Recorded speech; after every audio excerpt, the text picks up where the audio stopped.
মধুপুর রাজ্য সোনাপুর গ্রামে এক গরিব কাঠুরে বাস করত। সেই প্রতিদিন সকালবেলা কাঠ কাটতে জঙ্গলে যেত।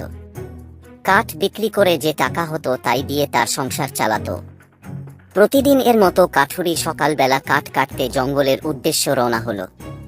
জঙ্গলের রাস্তায় হাঁটার সময় এক দুষ্টু বাঘ কাঠুরেকে লক্ষ্য করে তার পিছু পিছু যেতে লাগল। কিছুক্ষণ যাওয়ার পর কাঠুরে লক্ষ্য করল তার পিছনে কে যেন আসছে। কাঠুরে ভালোভাবেই বুঝতে পারল তার পিছনে বাঘ আছে। কাঠুরে মনে মনে খুব ভয় পাচ্ছিল। কাঠুরে বুঝতে পেরেছিল যে আজকে তার নিস্তার নাই। এজন্য সে বাঘের হাত থেকে রক্ষা পাওয়ার জন্য একটা বুদ্ধি বের করল।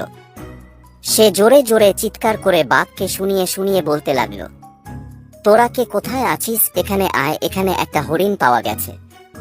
হরিণটাকে আজকে বাসায় নিয়ে যাব, জবাই করে ওর মাংস খাব। এটা শোনার পর বাঘ ভয় পেয়ে এক লাফে জঙ্গল ছেড়ে পালালো। কাঠুরে যদি বুদ্ধি করে কথা না বলতো তাহলে আজকে কাঠুরে বাঘের পেটে চলে যেত।